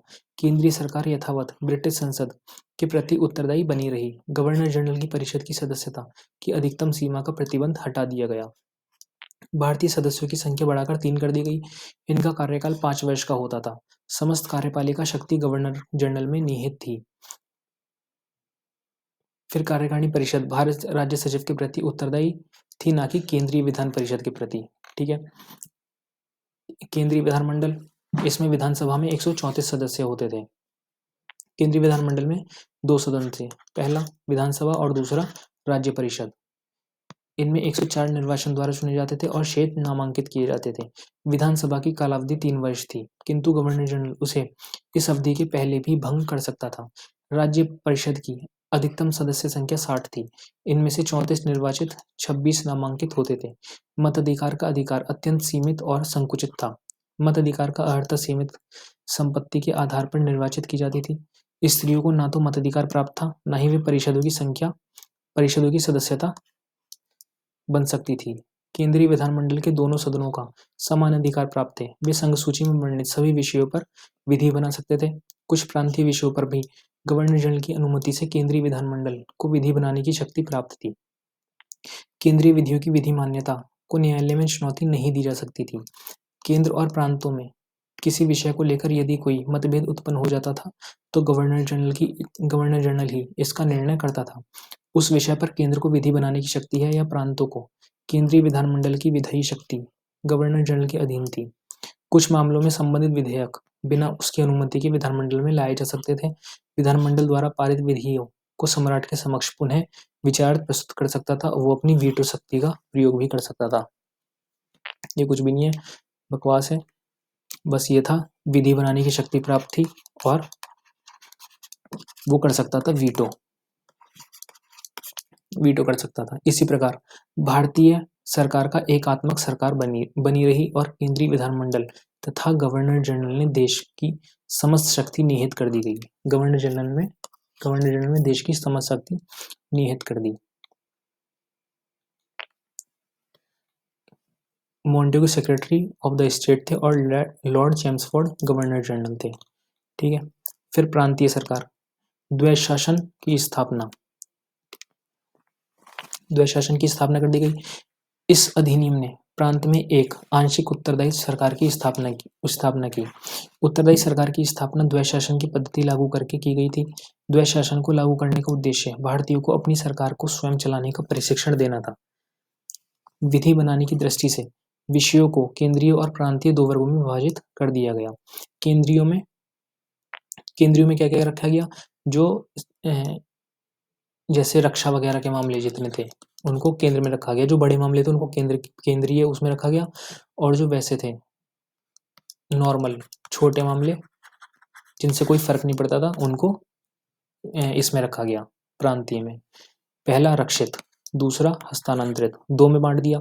जेल, पुलिस, न्याय, वित्त, सिंचाई आदि अधिक महत्व के विषय रक्षित की श्रेणी में आते थे। इन विषयों को प्रशासन गवर्नर जनरल अपनी कार्यपालिका की सहायता से करता था, जो प्रांत की विधान परिषद के प्रति उत्तरदायी नहीं होती थी। ठीक है। इन विषयों के प्रति वह राज्य सचिव के माध्यम से ब्रिटिश संसद के प्रति उत्तरदायी था। शिक्षा, खेती, स्थानीय स्वत्व प्रशासन आदि कम महत्व के थे तो उन्हें हस्तांतरित विषय की श्रेणी में डाल दिया गया। ठीक है। वह रक्षित विषयों पर बिना विधान परिषद की सहमति के भी विधि बना सकता था। उसे विधायकों को वीटो करने का भी अधिकार प्राप्त था। यद्यपि प्रांतीय विधान परिषदों में निर्वाचित सदस्यों की संख्या काफी बढ़ा दी गई, किंतु मुसलमानों के लिए पृथक निर्वाचक मंडल का सिद्धांत यथावत चलता रहा। फिर मॉन्टेग्यू चेम्सफोर्ड सुधार के दोष, इसमें देख सकते हैं कि मुसलमानों को एक तरीके से अलग रखा गया, एक तरीके से धीरे धीरे अलग कर दिया गया हिंदुओं से। हिंदुओं को अलग कर दिया गया, मुसलमानों की व्यवस्था अलग कर दी गई, तो दूरियां बढ़ती चली गई। मॉन्टेग्यू चेम्सफोर्ड सुधार के दोष, सन 1919 का अधिनियम भारतीय नेताओं की उत्तरदायी सरकार की मांग को पूरा नहीं कर सका। नेताओं ने पूर्ण स्वराज्य की मांग की और आंदोलन बढ़ता ही गया। मॉन्टेग्यू चेम्सफोर्ड सुधार के मुख्य दोष निम्नलिखित थे। उत्तरदायी सरकार की मांग का पूरा ना होना। यद्यपि प्रांतों में आंशिक उत्तरदायी सरकार की स्थापना की गई थी, किंतु केंद्रीय सरकार का स्वरूप एकात्मक ही बना रहा। केंद्रीय सरकार सेक्रेटरी ऑफ स्टेट के माध्यम से ब्रिटिश संसद के प्रति उत्तरदायी बनी रही। कोई विषय केंद्र अथवा प्रांत के प्रशासन क्षेत्र में है या नहीं, इस बात पर अंतिम निर्णय गवर्नर जनरल को प्राप्त था, न कि न्यायालयों को। अनेक विषय ऐसे थे जिन पर विचार करने से पहले प्रांतीय विधान परिषदों को गवर्नर जनरल की अनुमति प्राप्त करना आवश्यक था। प्रांतीय विधानसभाओं द्वारा पारित विधेयक को अनुमति न देकर वह भी रद्द कर सकता था। इस प्रकार सारी शक्ति केंद्र में निहित थी। ठीक है, फिर द्वैध शासन की असफलता। ठीक है, प्रांतों में उत्तरदायी और स्वशासित सरकारों की स्थापना एक दिखावा मात्र था। जितनी भी शक्ति थी केंद्र में ही निहित थी, वो कुछ नहीं कर सकते थे, फालतू कहने कोई थे। द्वैध शासन की असफलता। इस अधिनियम द्वारा प्रांतों में स्थापित द्वैध शासन पद्धति पूर्ण रूप से असफल रही। सर अलेक्जेंडर मूडीमैन की अध्यक्षता में द्वैध शासन की कार्यप्रणाली की जांच के लिए गठित एक समिति ने अपनी रिपोर्ट में दोहरे शासन की असफलता के निम्नलिखित कारण बतलाए थे। ये इंपॉर्टेंट नहीं, फिर भी देख लेते हैं। प्रशासन के दोनों अंगों का विषय वर्गीकरण को कोई सीमांकन नहीं था, कोई सीमा नहीं थी। प्रशासन ये एक दूसरे में हस्तक्षेप करते रहते थे। प्रशासन के दोनों अंगों में सहयोग नहीं था। मंत्री के उत्तरदायी सामूहिक नहीं थे, न उत्तरदायित्व था, न सहयोग था और न सीमा तय की गई थी। विधि विभाग का स्थानांतरित विषयों पर अत्यधिक नियंत्रण भी दोहरे शासन की असफलता का प्रमुख कारण था। भारतीय प्रशासन सेवा के सदस्य भारतीय मंत्रियों के सहयोग नहीं करते थे, मतलब ना तो सहयोग था, न एक दूसरे की सहायता करते थे और ना ही वो अपनी उसमें रहते थे, लिमिट तय की गई थी। ठीक है, फिर आया साइमन आयोग 1927। 1919 के अधिनियम द्वारा स्थापित दोहरी शासन प्रणाली पूर्ण असफल रही। इसकी असफलता के कारण एक कमीशन बनाया गया, साइमन कमीशन, जो किस लिए बनाया गया, जो अधिनियम 1919 में लाया गया था, बहुत सोच समझ के लाया गया था। एक कमेटी बनाई गई थी, उसके बाद लाया गया था, लेकिन वो भी फेल हो गया। उसके बाद एक आयोग बनाया गया, साइमन कमीशन आयोग। उसने क्या करा, वह भारत में उत्तरदायी सरकार की स्थापना ना कर सकी। भारत की जनता को शीघ्र ही पता चल गया कि अंग्रेजों से आजादी हासिल करना आसान नहीं था। फिर इसी समय महात्मा गांधी भारतीय राजनीति में आए। उन्होंने अपने तरीके से स्वतंत्रता की लड़ाई का नेतृत्व किया। समस्त देश में असहयोग आंदोलन फैल गया और भारतवासियों ने पूर्ण स्वतंत्रता की मांग की। इस विशद आंदोलन ने अंग्रेजों का ध्यान आकर्षित किया और वे वर्तमान परिस्थिति को सुधारने के लिए मजबूर हो गए। अंत में 1927 में साइमन आयोग की नियुक्ति की गई। इस प्रकार के आयोग की नियुक्ति के लिए 1919 के अधिनियम में उपबंध था। आयोग में कोई भी सदस्य भारतीय नहीं था, फलतः भारतीय सभी राजनीतिक दलों ने इस कमीशन का बहिष्कार किया। आयोग की रिपोर्ट से यह स्पष्ट था कि वह भारत में उत्तरदायी केंद्रीय सरकार की स्थापना के विरुद्ध था। आयोग की रिपोर्ट श्वेत पत्र में उल्लेखित सुधारों पर विचार करने के लिए उसे संसद की सेलेक्ट समिति को सौंप दिया गया। इस समिति के सुझावों के आधार पर ब्रिटिश संसद में एक विधेयक लाया गया, जो पारित होकर 1935 का भारत सरकार अधिनियम कहलाया। ठीक है,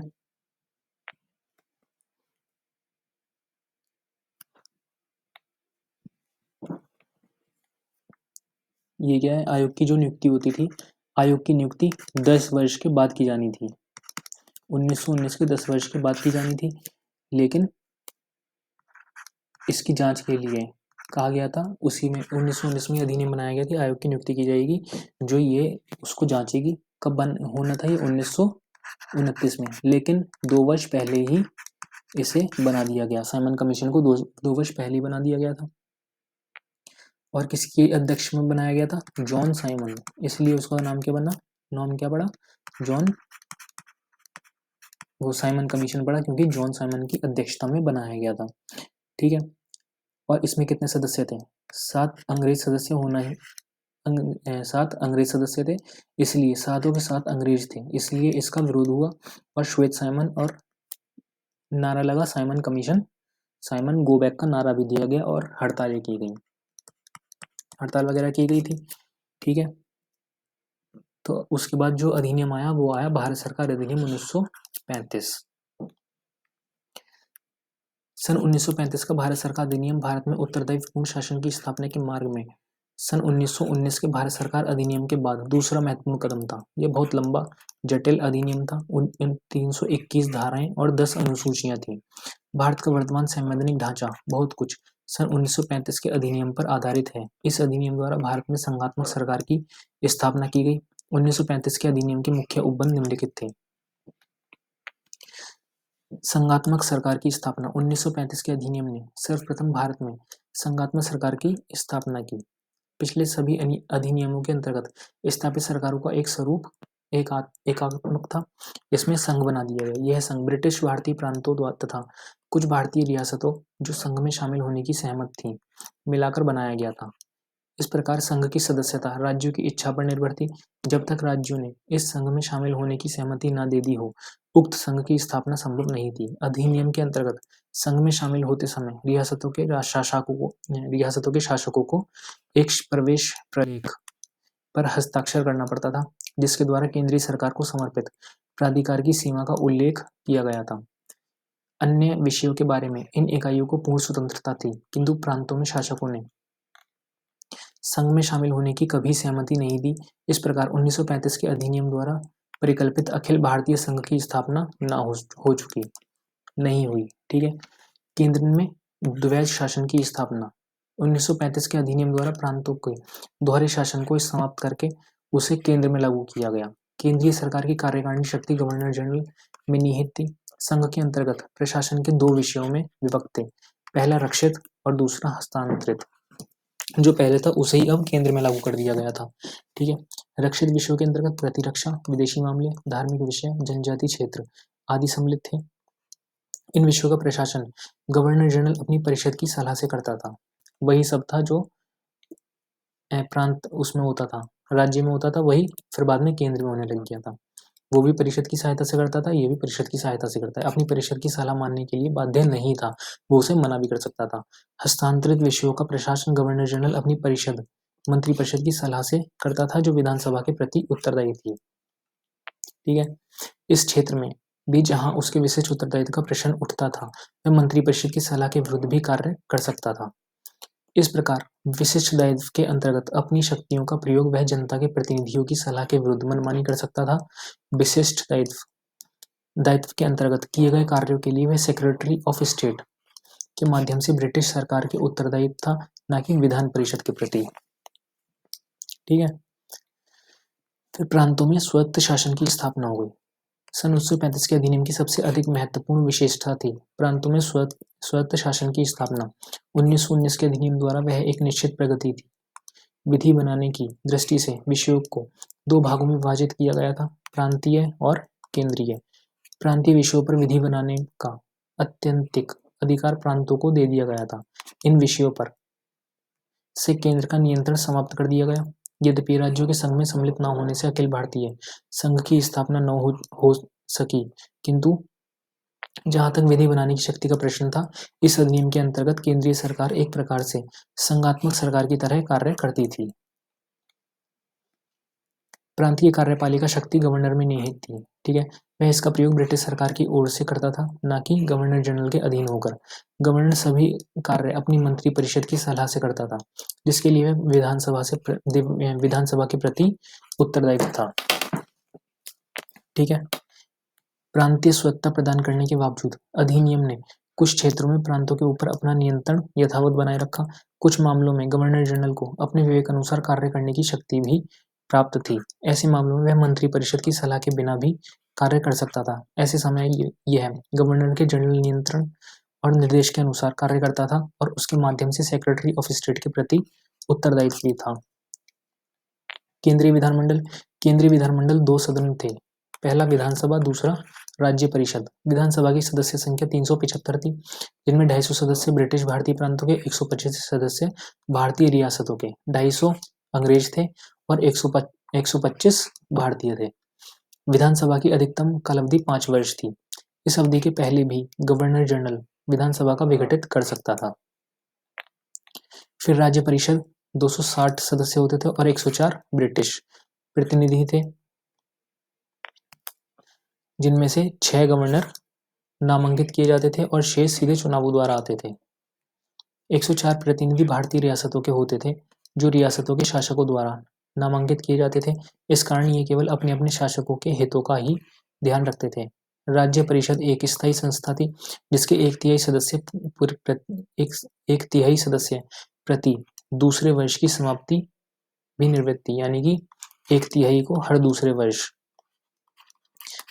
वर्ष में समाप्त कर दिया जाएगा, मार नहीं दिया जाएगा, उसकी अवधि समाप्त कर दी जाएगी। केंद्रीय विधानमंडल की शक्तियां अत्यंत सीमित थीं। ठीक है, वास्तव में गवर्नर जनरल को इतनी विशद शक्तियां प्राप्त थीं कि विधानमंडल की शक्तियां उसके समक्ष निष्प्रभावी हो जाती थीं। वह अपने विवेकानुसार एक साथ दोनों सदनों का आहूत कर सकता था, उनका सत्रवासन कर सकता था या विधानसभा का विघटन कर सकता था। वह किसी भी सदन को संबोधित कर सकता था, लामबंद विधेयकों तथा अन्य विषयों के संबंध में संदेश भेज सकता था। बिना उसकी अनुमति के कोई भी विधेयक अधिनियम नहीं बन सकता था। उसे विधेयकों को वीटो करने का भी अधिकार प्राप्त था। उसे अध्यादेशों के जारी करने का अधिकार भी प्राप्त था। इस प्रकार केंद्रीय विधानमंडल पूर्ण रूप से गवर्नर जनरल के अधीन कार्य करता था। ठीक है, फिर धन विधेयक केवल विधानसभा में ही पेश किया जा सकता था। साधारण विधेयक किसी भी सदन में लाया जा सकता था। जब किसी विधेयक के संबंध में दोनों सदनों में कोई मतभेद उत्पन्न हो जाते थे, उसे निपटाने के लिए गवर्नर जनरल दोनों सदनों का एक संयुक्त अधिवेशन आहूत कर सकता था। ये आज के समय भी ऐसा क्या ऐसा ही है। ठीक है, प्रांतीय शासन व्यवस्था 1935 के अधिनियम में प्रांतों में उत्तरदायित्व सरकार की स्थापना की और शासन की शक्ति जनता द्वारा निर्वाचित प्रतिनिधियों के हाथों में आ गई।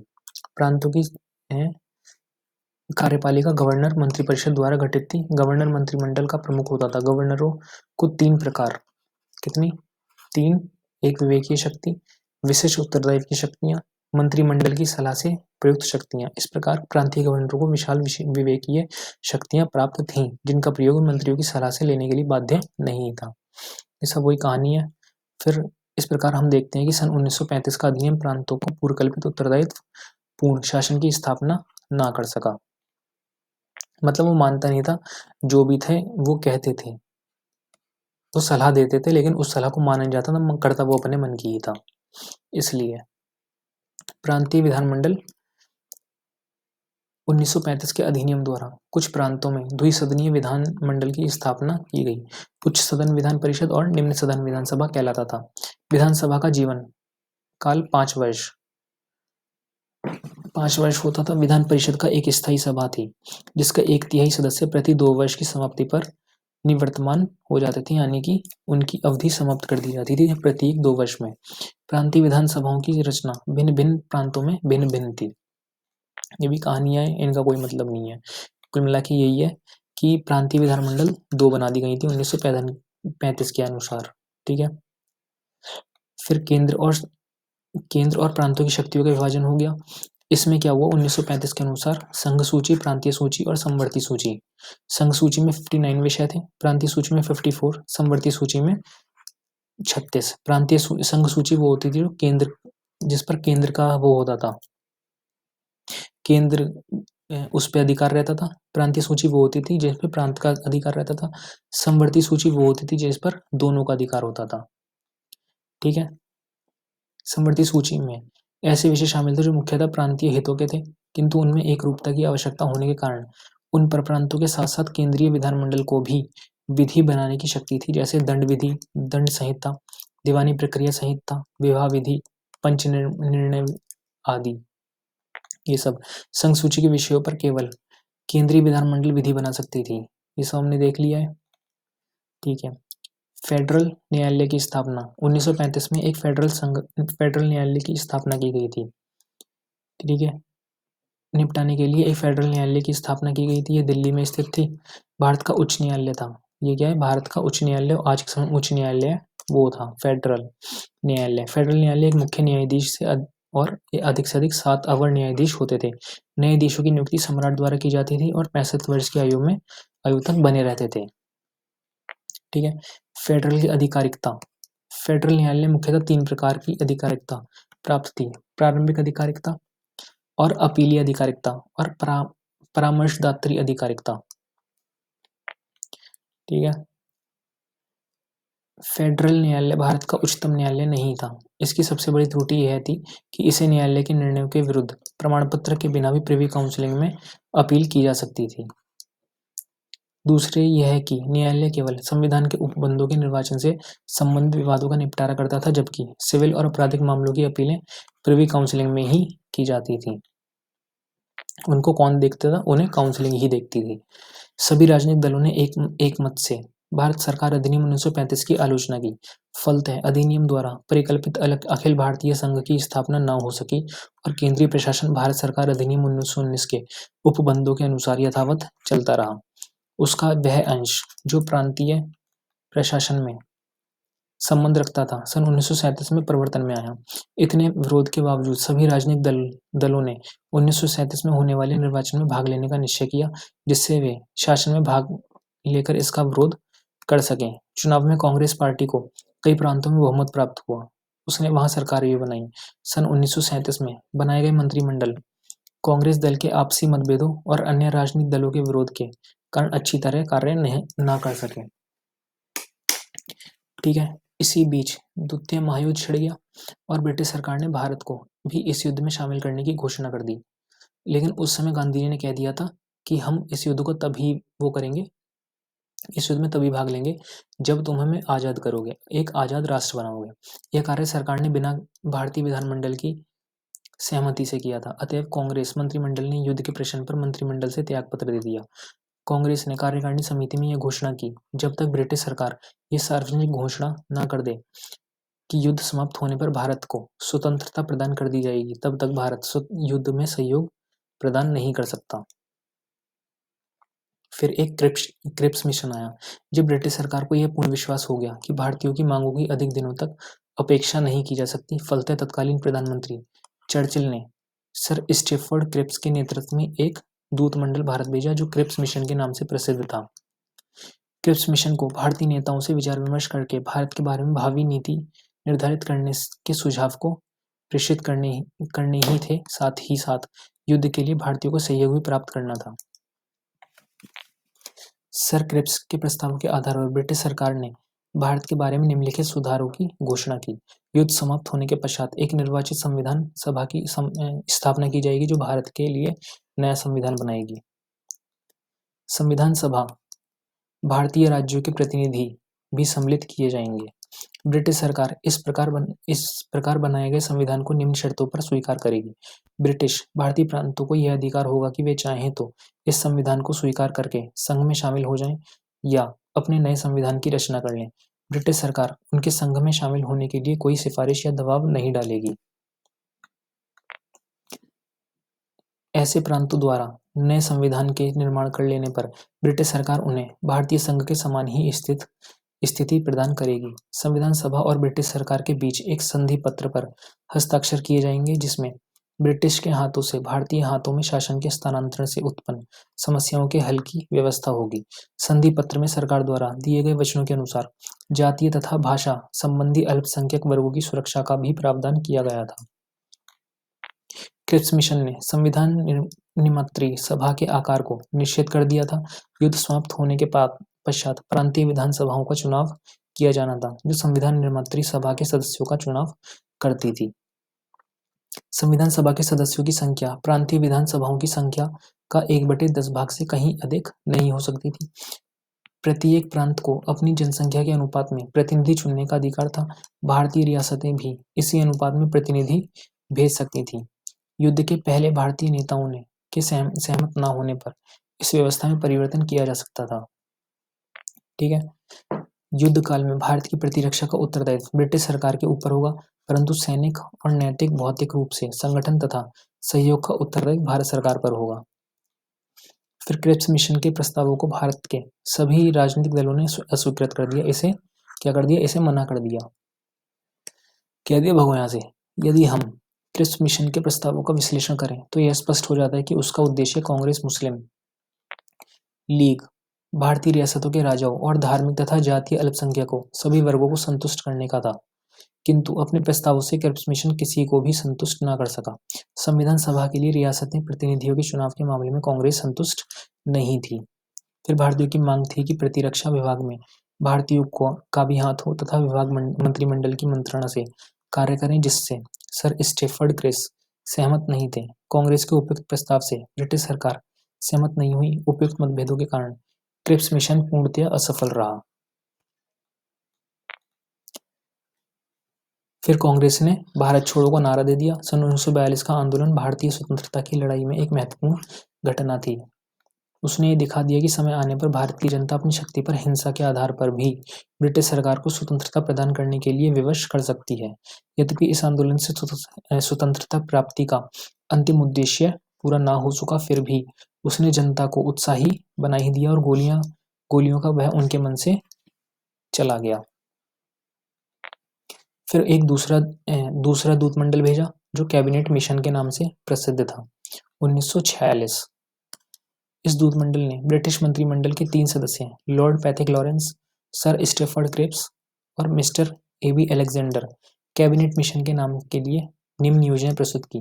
ब्रिटिश भारत और प्रांतों को मिलाकर भारत का एक संघ होना चाहिए।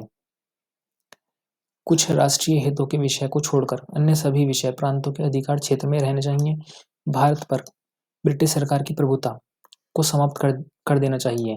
भारतीय रियासतों को यह छूट होनी चाहिए कि वे संघ में सम्मिलित हों या स्वतंत्र रहें। एक अंतरिम सरकार की तत्काल स्थापना की जाए, जिसे भारत के सभी प्रमुख राजनीतिक दलों का समर्थन प्राप्त हो। संविधान बनाने के लिए संविधान सभा का निर्वाचन शीघ्र होना चाहिए। कैबिनेट मिशन के प्रस्तावों को भारतीयों ने स्वीकार कर लिया। मिशन के सुझावों के परिणाम स्वरूप जुलाई 1946 में संविधान के अनुसार संविधान सभा के सदस्यों का निर्वाचन हुआ। भारतीय स्वतंत्रता 1947 भारतीय स्वतंत्रता अधिनियम 1947 के प्रमुख उपबंध निम्नलिखित थे। 15 अगस्त 1947 को भारत और पाकिस्तान दोनों स्वतंत्र अधिराज्यों की स्थापना हो जाएगी। प्रत्येक अधिराज्य में गवर्नर जनरल होगा, जिसकी नियुक्ति इंग्लैंड का सम्राट करेगा। दोनों राज्यों का संविधान निमंत्रित सभाओं को उनके लिए संविधान बनाने का अधिकार होगा। 14 अगस्त 1947 के बाद ब्रिटिश सरकार का इन दोनों राज्यों पर कोई नियंत्रण नहीं होगा। नए संविधान के निर्माण होने तक दोनों राज्यों का प्रशासन भारत सरकार अधिनियम 1935 के अनुसार चलाया जाता रहेगा। भारत राज्य सचिव सेक्रेटरी ऑफ स्टेट का पद समाप्त कर दिया जाएगा और उसके स्थान पर राष्ट्रमंडल के सचिव की नियुक्ति की जाएगी। भारतीय प्रांतों के ऊपर से ब्रिटिश प्रभुसत्ता समाप्त कर दी जाएगी। अगस्त 1947 को भारतीय स्वतंत्रता अधिनियम 1947 लागू हुआ और इस प्रकार भारत की 200 वर्षों की पुरानी दास्तां का अंत भी हो गया। ठीक है। अब 1947 से 1950 जब हम आज़ाद हो गए थे और संविधान की रचना हुई, स्वतंत्रता प्राप्ति के पश्चात सबसे पहले महत्वपूर्ण कार्य हमारे सामने था एक ऐसे संविधान की रचना करना जिसके माध्यम से हम उन उद्देश्यों को प्राप्त कर सकें जिसके लिए हमने स्वतंत्रता की लड़ाई लड़ी है। ये कठिन कार्य था, हमारे सामने अनेक कठिनाइयां थीं। कैबिनेट योजना के अनुसार नवंबर 1946 को संविधान सभा के सदस्यों का चुनाव किया गया। कुल 296 सदस्यों में से 211 सदस्य कांग्रेस के चुने गए, 73 मुस्लिम लीग के तथा शेष स्थान खाली रहे। संविधान सभा के प्रमुख सदस्य निम्नलिखित थे: Jawaharlal Nehru, Rajendra Prasad, Sardar Patel, Maulana Azad, Gopal Swami Ayyangar, Govind Ballabh Pant, Abdul Ghaffar Khan, TT Krishnamachari, Alladi Krishna, Swami Iyer, Hridaynath Kunzru, sir HS. Gour, KT. Shah, Masani, Acharya Kripalani, doctor Ambedkar, doctor Radhakrishnan, doctor Jaishankar, Liaquat Ali Khan, Khwaja Nizamuddin, sir Firoz Khan, Noon, Suhrawardy, sir Zafarullah Khan, doctor Sachchidanand Sinha. संविधान बनाने के लिए जब संविधान सभा की पहली बैठक 9 दिसंबर 1946 को हुई तो उसके सामने अनेक चुनौतियां थीं। एक ओर तो वो सीमाएं थीं जिन्हें कैबिनेट योजना ने लगाया था और दूसरी ओर मुस्लिम लीग ने यह निर्णय किया था कि वह संविधान सभा की बैठक में सम्मिलित नहीं होगी। इन सब से विचलित हुए बिना हमारे संविधान निर्माता अपने कर्तव्य पथ पर साहस और निश्चय के साथ अड़े रहे। घटना चक्र तेजी से घूमा और 3 जून 1947 को यह निर्णय हो गया कि देश का विभाजन होना है। इसके पश्चात मुस्लिम लीग के असहयोग का कोई महत्व नहीं रह गया। अगस्त 1947 में स्वतंत्रता अधिनियम पारित होने पर सभी परिसीमाएं भी समाप्त हो गईं जो कैबिनेट प्रतिनिधिमंडल द्वारा संविधान सभा पर लगाई गई थी। 1947 के अधिनियम के पारित होने पर संविधान सभा एक संप्रभु निकाय बन गई। वह भारत के लिए जैसा भी चाहे संविधान बना सकती थी। वह कैबिनेट मिशन की सीमाओं के भीतर कार्य करने के लिए बाध्य नहीं थी। ठीक है। इस अनिश्चितता की स्थिति के बावजूद डॉक्टर अंबेडकर की अध्यक्षता में गठित प्रारूप समिति ने संविधान सभा में संविधान का प्रारूप प्रस्तुत किया। संविधान सभा की बैठक में संविधान के प्रारूप पर 8 महीने बहस हुई। इस दौरान उसमें भी अनेक संशोधन किए गए। संविधान सभा 11 अधिवेशन हुए। कितने? 11 अधिवेशन हुए। इस प्रकार संविधान सभा ने कुल मिलाकर 2 वर्ष 11 महीने 18 दिन, कितने? 2 वर्ष 11 महीने 18 दिन के अथक और निरंतर परिश्रम के पश्चात 26 नवंबर 1949 तक संविधान के निर्माण का कार्य पूरा कर लिया, लेकिन 26 जनवरी 1950 को लागू हुआ, क्योंकि 26 जनवरी 1930 को हमने गणतंत्र दिवस बनाया था अपना। संविधान का आरंभ भारत का संविधान सभा द्वारा 26 नवंबर 1949 को अपनाया गया। इसके अध्यक्ष डॉक्टर राजेंद्र प्रसाद ने इस पर हस्ताक्षर किए। अनुच्छेद 5, 6, 7, 8, 9, 60, 324, 66, 67, 379, 380, 388, 391, 92, 93 तुरंत प्रभावी हो गए, किंतु शेष प्रावधान संविधान के लागू होने की तारीख 26 जनवरी 1950 को लागू हुए थे, जिसे संविधान के प्रवर्तन की तारीख कहा जाता है। फिर एक संक्षिप्त में देख लेते हैं। संविधान के अनुच्छेद 393 में इस संविधान का संक्षिप्त नाम भारत का संविधान दिया गया है। हिंदी भाषा में प्रकृत पाठ अनुच्छेद 394 कै में भारत के संविधान के हिंदी भाषा में प्राधिकृत पाठ का प्रवर्तन किया गया है, जिसे राष्ट्रपति अपने प्राधिकार से प्रकाशित कराएगा। फिर निरसन अनुच्छेद 395 द्वारा भारत स्वतंत्रता अधिनियम 1947, भारत शासन अधिनियम 1935 का पश्चात कथेक अधिनियमों की संशोधक या अनुपूरक सभी अधिनियमितों के साथ, जिनके अंतर्गत काउंसिलिंग अधिकारिकता उत्साधन अधिनियम 1949 नहीं है, का निरसन कर दिया गया। ये कहना आवश्यक है कि प्रिवी काउंसिलिंग की अधिकारिकता 1950 में संघ न्यायालय की जगह उच्चतम न्यायालय के आ जाने के बाद प्रिवी काउंसिलिंग अधिकारिकता उत्साधन अधिनियम 1949 के प्रभाव में आने के बाद समाप्त हो गई। ठीक है। निर्वाचन अनुच्छेद 367 जब तक कि संदर्भ से अन्यथा अपेक्षित ना हो, इस संविधान के निर्वाचन के लिए साधारण खंड अधिनियम 1897 ऐसे अनुकूलों और उपांतरण के अधीन रहते हुए जो अनुच्छेद 372 के अधीन उसमें किए जाएं वैसे ही लागू होगा, जैसे वह भारत डोमिनियन के विधानमंडल के किसी अधिनियम के निर्वाचन के लिए लागू होता है। इस अधिनियम में संसद के या उसके द्वारा बनाए गए अधिनियमों या विधियों के प्रति किसी निर्देश का अथवा किसी राज्य के विधानमंडल के या उसके द्वारा बनाए गए अधिनियमों का या विधियों के प्रति किसी निर्देश का यह अर्थ लगाया जाएगा कि उसके अंतर्गत यथास्थित राष्ट्रपति द्वारा निर्मित अध्यादेश या किसी राज्यपाल द्वारा निर्मित अध्यादेश के प्रति निर्देश है। ठीक है। इस संविधान के प्रयोजनों के लिए विदेशी राज्य से भारत से भिन्न कोई राज्य अभिप्रेत है, परंतु संसद द्वारा बनाई गई किसी विधि के उपबंधों के अधीन रहते हुए राष्ट्रपति आदेश द्वारा यह घोषणा कर सकेगा कि कोई राज्य उन प्रयोजनों के लिए जो उस आदेश के विनिर्दिष्ट किए जाएं विदेशी राज्य नहीं है। ठीक है। फिर 4 क्या में गया संविधान जहां तक जम्मू और कश्मीर को उपबंध लागू है प्रयोजनों के लिए संविधान उपबंधों को निर्देश करता है, संविधान उपबंधों को निर्देश माना जाएगा। ये कुछ भी नहीं है, बाद में पढ़ेंगे, आगे काफी है। आगे 370 सारे अनुच्छेद पढ़ेंगे। तो इसी के साथ ये अध्याय समाप्त होता है। अगर आपको पसंद आया हो तो लाइक करें, कमेंट करें, कमेंट में बताएं कैसा है, और सब्सक्राइब करें और अपने दोस्तों के साथ जरूर शेयर करें। इसके लिए आपका धन्यवाद। इसके लिए धन्यवाद।